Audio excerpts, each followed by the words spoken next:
சுப்பிரமணிய சிவா. சுப்பிரமணிய சிவா தமிழ்நாட்டின் அரும்பெரும் தலைவர் ஆவார். அவரது வாழ்வே அக்கால விடுதலைப் போரின் வீர வரலாறாக விளங்குகிறது. தன் வாழ்நாள் முழுவதும் நாட்டுத் தொண்டுக்கே அர்ப்பணித்த தூயவர். சிந்தையும் செயலும் நாடு நாடு என்று நாட்டு விடுதலையில் நாட்டம் கொண்ட வீர மறவர். ராஜதந்திரத்தில் சிவாஜியை போன்றவர். தேசாபிமானத்தில் திலகரை போன்றவர். மனிதாபிமானத்தில் சுவாமி விவேகானந்தரை போன்றவர். திலகருக்கு நிகரான தொண்டர். சிதம்பரனாரின் ஒப்பற்ற தோழர். தமிழ்நாட்டில் தாய்நாட்டின் விடுதலைக்காக முதலில் 6 ஆண்டுகள் சிறை சென்ற தியாகி சுப்பிரமணிய சிவா ஆவார். சுப்பிரமணிய சிவாவின் வாழ்க்கை குறிப்பு. சுப்பிரமணிய சிவா மதுரை மாவட்டம் வத்தலக்குண்டு என்ற ஊரில் 1884 அக்டோபர் 4ஆம் தேதி பிறந்தார். தந்தை ராஜம் ஐயர், தாய் நாகம்மாள் ஆவார். இவருக்கு பெற்றோரிட்ட பெயர் சுப்பிரமணியன் ஆகும். தனது 12வது வயதில் மதுரையில் இருந்தார். வறுமை காரணமாக திருவனந்தபுரம் சென்று இலவசமாக உணவு கிடைக்கும் ஊட்டுப்புரைகளில் சாப்பிட்டு கொண்டு மேற்படிப்பு படித்தார். 1899 மீனாட்சி அம்மை என்ற பெண்ணை திருமணம் செய்து கொண்டார். கோவையில் படிக்கும் போதே தாடி மீசை வைத்து கொள்ள தொடங்கினார் சிவா. சுப்பிரமணிய சிவாவின் அரசியல் பிரவேசம். இந்திய விடுதலை போராட்டத்தில் தீவிரவாதத்தையும் சுதேசி இயக்கத்தையும் உருவாக்கியது வங்கப் பிரிவினையாகும். உறங்கிக் கிடந்த இந்திய நாட்டை நிமிர்ந்து எழ வைத்தது. இந்துக்களிடமும் முஸ்லிம்களிடமும் ஒருவருக்கொருவர் வெறுப்படையும் விதமாக 1905 அக்டோபர் 16 வங்காளத்தை 2ஆக பிரித்தார் கர்சன் பிரபு. முஸ்லிம்களும். ஆனால் ஆட்சியாளர்கள் எதிர்பார்த்தது நடக்கவில்லை. இந்துக்களும் முஸ்லிம்களும் ஒன்று சேர்ந்து வங்கப் பிரிவினையை எதிர்த்து தெருவில் இறங்கி போராடினர். அந்நியர்களின் பொருட்களை தெருவில் போட்டு கொளுத்தினர். பங்கிம் சந்திரரின் வந்தே மாதரம் பாடல் வங்காளம் முழுவதும் ஒலிக்கத் தொடங்கியது. இந்தியா முழுவதும் எதிரொலித்தது இந்த பாடல். இந்த சூழலில்தான் தேசிய இயக்கத்தில் தீவிரவாதிகள் வலுப்பெறத் தொடங்கினர். தீவிரவாதிகள் முழு விடுதலை கோரிக்கையையே முன்வைத்து போராடினர்.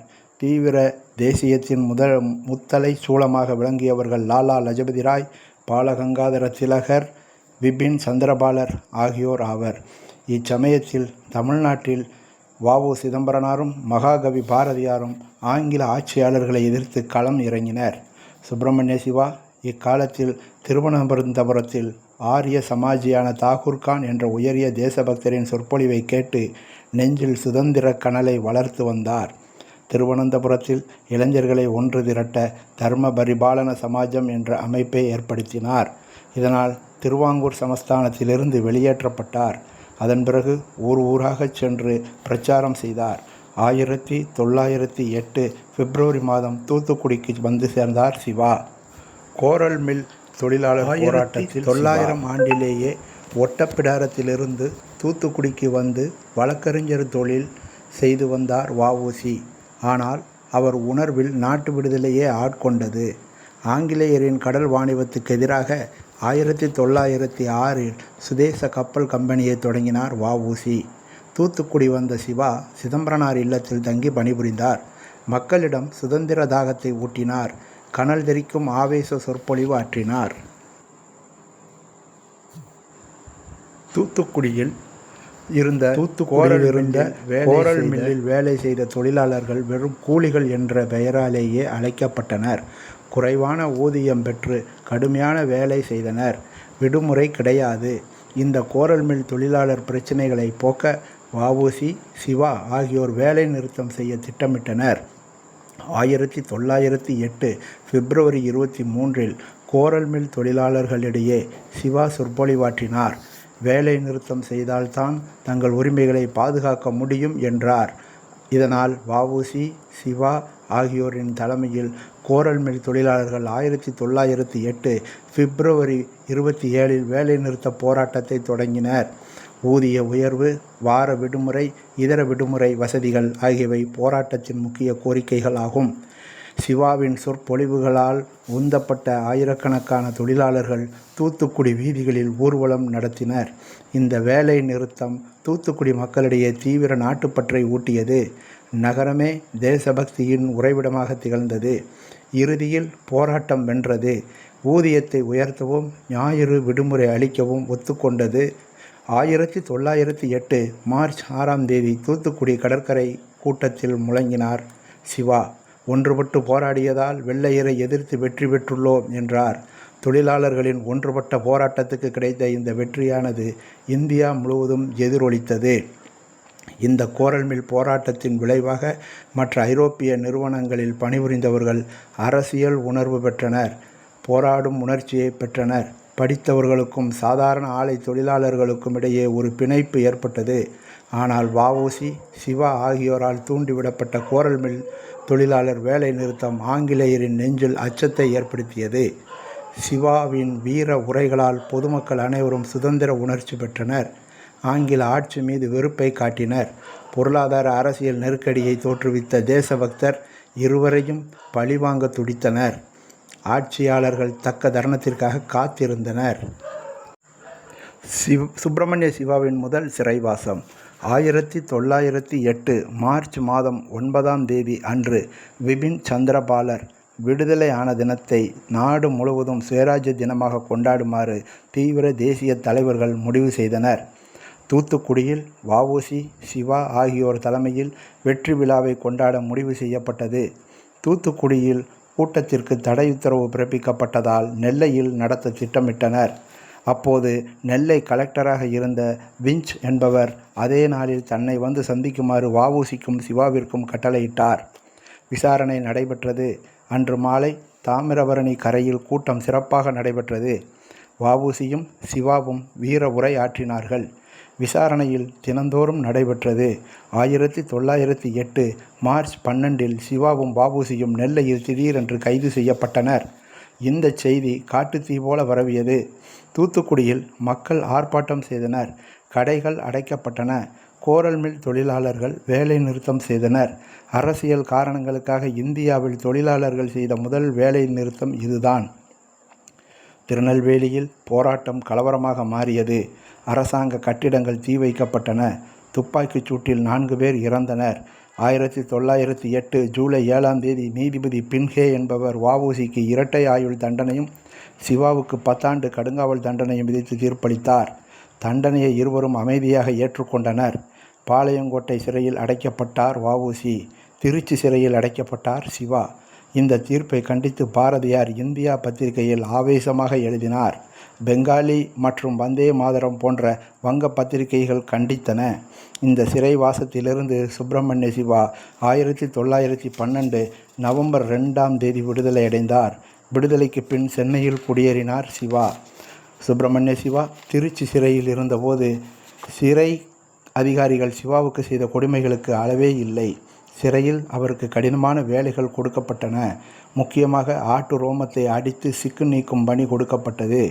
ஆம், ஓர் உயர்குலத்தில் பிறந்த துறவியான சிவா இந்த கடினமான பணியை செய்தார். அத்துடன் இந்த பணி அருவருப்பானதும் ஆகும். அதை செய்தால் உடல் நலம் கெடும். ஆட்டு ரோமத்தை சுண்ணாம்பில் போட்டு நன்று ஊற வைத்து அதை வில்லால் பஞ்சு அடிப்பது போல் அடித்து ரோமத்தை சிக்கு நீக்கி பிறகு விரலால் பிரித்தெடுத்து அதை நெசவுக்கு அனுப்ப வேண்டும். இந்த பணியால் சிவாவின் நுரையீரல் பாதிக்கப்பட்டு காச நோயால் பாதிக்கப்பட்டார். பிறகு தொழுநோய்க்கான அறிகுறிகள் அவர் உடலில் தென்படலாயின. தொழுநோயால் பாதிக்கப்பட்ட சிவா சேலம் சிறைக்கு மாற்றப்பட்டார். தொழுநோய் அவர் உடலை தொடர்ந்து வேட்டையாடியது. தண்டனை காலத்தை கழித்த சிவா பரங்கியர் பரிசாக கொடுத்த தொழுநோயுடன் தான் சிறையிலிருந்து விடுதலையானார். பத்திரிகையாளராக சுப்பிரமணிய சிவா சென்னையில் குடியேறிய பின்னர் சிவா ஞானபானு என்ற மாத பத்திரிகையை 1913 மயிலையில் இருந்து தொடங்கினார். சிவாவிடம் நெருக்கமாக பழகிய பாரதியார் ஞானபானு பத்திரிகை பிறப்பதை பாராட்டி கட்டுரை எழுதினார். ஞானபானு பத்திரிகையில் ஆன்மீக கட்டுரைகள் அதிகம் பிரசுரமாயின. பாரதியாரின் கவிதைகளும் கட்டுரைகளும் பிரசுரமாயின.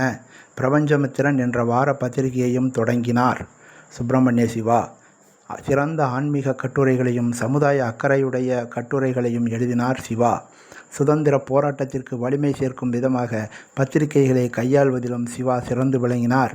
உறங்கி கிடக்கும் தமிழ் ஜாதியரை அறிவாகிய சாட்டையால் அடித்து எழுப்பி அவர்களுக்கு ஊக்கத்தையும் உற்சாகத்தையும் கொடுக்க வேண்டும் என்பதே தனது பத்திரிகையின் நோக்கம் என்றார் சிவா. இந்த பத்திரிகையாளரான சிவா பத்திரிகை ஆசிரியரின் கடமை, லட்சியம் முதலியவற்றில் தெளிவான பார்வை கொண்டு விளங்கினார். 1915 மே 15 தனது மனைவி மீனாட்சி இறந்த பிறகு சிவா தன்னை முழுவதுமாக நாட்டிற்கே ஒப்புவித்து கொண்டார். எழுத்து துறையில் ஆழ்ந்த கவனம் செலுத்தினார். அரசியல், ஆன்மீகம், சமூகம் சம்பந்தமான நூல்களை எழுதி குவித்தார். வீர துறவி விவேகானந்தரின் எழுத்துக்களை வெளியிட்டார். எந்த நிலையிலும் நாட்டுப்பணியே முதன்மையான இடத்தை பிடித்தது. துறவு கூட நாட்டு விடுதலை பணியில் தங்குதடையின்றி ஈடுபடுவதற்காகவே என்றும், முக்தி என்பதே நாட்டு விடுதலைதான் என்றும் எழுத்திலும் பேச்சிலும் ஆணித்தரமாக எடுத்துரைத்தார். ஆனால் 1919ஆம் ஆண்டு முதலே தொழுநோயினால் அவரது உடல்நிலையில் மாற்றம் ஏற்பட்டது. உடல்நிலை பற்றி கவலை கொள்ளாமல் கடுமையாக உழைத்தார் சிவா. சுப்பிரமணிய சிவாவின் பாரத ஆசிரமம். தனது லட்சியத்தை நிறைவேற்றுவதற்காக சிவா பாரத ஆசிரமம் என்ற அமைப்பை நிறுவினார். 1921 காரைக்குடியில்தான் முதலாவது பாரத ஆசிரமம் ஆரம்பிக்கப்பட்டது. இளைஞர்களை உறுப்பினராக்கி அவர்களுக்கு தேசபக்தியை ஊட்டினார். தேசிங்கு ராஜா போன்ற நாடகங்களை நடத்தி நாட்டுப்பற்றையும் இந்து முஸ்லிம் ஒற்றுமைகளையும் ஏற்படுத்தினார். 1921 நவம்பர் 17 அரசுக்கு எதிராக சொற்பொழிவாற்றினார் என்று குற்றம் சாட்டப்பட்டு சிறையில் அடைக்கப்பட்டார். 2.5 ஆண்டுகளுக்கு பின்னர் பாரத ஆசிரமத்தை மீண்டும் உயிர்ப்பித்தார். பாரத ஆசிரமத்தின் சார்பில் கிளர்ச்சிகளும் பொது கூட்டங்களும் நடத்தப்பட்டன. காரைக்குடியில் உள்ள பாரத ஆசிரமத்தில் தர்மபுரி மற்றும் பாப்பாரப்பட்டி ஆகிய ஊர்களிலிருந்து பலர் உறுப்பினர்களாக இருந்தனர். தமிழகம் முழுவதும் பாரத ஆசிரமம் சார்பில் சுற்றுப்பயணம் செய்து தேச சேவை செய்து வந்தார்கள். என்றாலும் தலைமையிடம் பின்னர் பாப்பாரப்பட்டியில் அமைத்து கொண்டது குறிப்பிடத்தக்கதாகும். பாப்பாரப்பட்டி சோழர்களுடன் சிவா எப்போதும் நெருங்கிய உறவு வைத்திருந்தார். அவர்களின் சின்னமுத்து முதலியார் என்பவர் குறிப்பிடத்தக்கவர் ஆவார். சுப்பிரமணிய சிவாவின் பாரத மாதா ஆலயம். 1920 கல்கத்தாவில் கூடிய ஒத்துழையாமை இயக்க சிறப்பு மாநாட்டில் கலந்து கொண்டார்.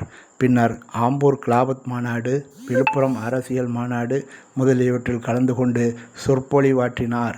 சன்னியாசியை போன்று காவி உடை தரித்து சுதந்திரானந்தர் என்ற பெயரை சூட்டிக்கொண்டார். சுப்பிரமணிய சிவாவின் ஜாதி பாரத ஜாதி. அவரது மதம் பாரதிய மதம். அவரது வழிபடும் தெய்வம் பாரத மாதா. ஆம், பாரத மாதாவுக்கு கோவில் கட்டி அனைத்து மக்களும் ஜாதி மத பேதமில்லாமல் பாரத மாதாவை வணங்க வேண்டும் என்பதுதான் அவரது கடைசி விருப்பமாக இருந்தது. பாப்பாரப்பட்டியில் பாரத மாதா கோவில் கட்டுவதற்கு 1923 நிலம் வாங்கப்பட்டது. இதற்கு சின்னமுத்து முதலியார் பெரிதும் உதவி செய்தார். 1923 ஜூன் 22 தேசபந்து சித்தரஞ்சன் தாஸ் அவர்களை கொண்டு பாரத மாதா கோவிலுக்கு அடிக்கல் நாட்டப்பட்டது. அடிக்கல் நாட்டு விழாவை வெகு விமரிசையாக நிறைவேற்றினார் சிவா. சுப்பிரமணிய சிவாவின் தொழிலாளர் நலக் கொள்கை. தேச விடுதலையில் தீவிரமாக ஈடுபட்டதுடன் தொழிலாளர் நலனிலும் அக்கறை கொண்டார் சிவா. சென்னையில் டிராம்பே தொழிலாளர் தலைவர்களான சிங்காரவேலர், சக்கரை செட்டியார், திருவிக ஆகியோர்களுடன் நெருங்கிய தொடர்பு கொண்டார். தொழிலாளர் பிரச்சனைகளில் ஆழ்ந்த அக்கறையுடன் செயல்பட்டார். ஆக்கப்பூர்வமான செயல்பாடுகளை மேற்கொண்டார். இவ்விதமான தொழிற்சங்க ஈடுபாட்டால் பொது உடைமை கொள்கை மீது நாட்டம் கொண்டார் சிவா. சென்னை மாநகரில் முதன்முறையாக மே தினம் கொண்டாடப்பட்டது. வரலாற்று சிறப்புமிக்க இந்த நிகழ்ச்சியை 1923 மே மாதம் கொண்டாடியவர்கள் சிங்காரவேலரும் தேசபக்தர் சுப்பிரமணிய சிவாவும் ஆவர். சுப்பிரமணிய சிவாவின் மறைவு. எந்த நிலையிலும் எந்த நேரமும் நாட்டுத்தொண்டு ஒன்றையே தனது கடமையாக கொண்டு வாழ்ந்தவர் சிவா. மேலும் பல ஊர்களில் பாரத மாதா ஆலயம் அமைக்கும் பணியில் தீவிரமாக ஈடுபட்ட சிவா ஊர் ஊராக சென்று வெள்ளை அரசாங்கத்திற்கு எதிராக பல கூட்டங்களில் பேசினார். அதனால் பலமுறை போலீசாரால் கைது செய்யப்பட்டார். சிவா கடுமையான தொழுநோயாளி. அவர் மக்கள் பயன்படுத்தும் ரயில், பஸ் போன்றவற்றில் பயணம் செய்யக்கூடாது என்று அரசாங்கம் சிவாவுக்கு எதிராக ஒரு உத்தரவை பிறப்பித்தது. ஆனால் சிவா அஞ்சுவிடவில்லை. அருகிலுள்ள ஊர்களுக்கு கால்நடையாக பயணம் செய்தார். தொலைதூர ஊர்களுக்கு மாட்டு வண்டி, குதிரை வண்டிகளில் பயணம் செய்தார். இதனால் அவரது உடல்நிலை பெரும் பாதிப்புக்குள்ளாகியது. நோயின் கொடுமை தாங்காத நிலையிலும் 1925 ஜூலை 22 அன்று பாப்பாரப்பட்டி பாரத மாதா ஆசிரமத்திற்கு மதுரையிலிருந்து சுந்தர பாரதி என்ற தனது சீடருடன் புறப்பட்டு வந்து சேர்ந்தார். மறுநாள் 23 காலை 5 மணிக்கு ஆசிரமத்தில் 41ஆம் வயதில் இவ்வுலக வாழ்வை நீத்தார் சுப்பிரமணிய சிவா. சிவா ஒரு விடுதலை போராட்ட வீரர். திலகர் வழியில் செயல்பட்ட தமிழ்நாட்டின் தியாக சீலர்.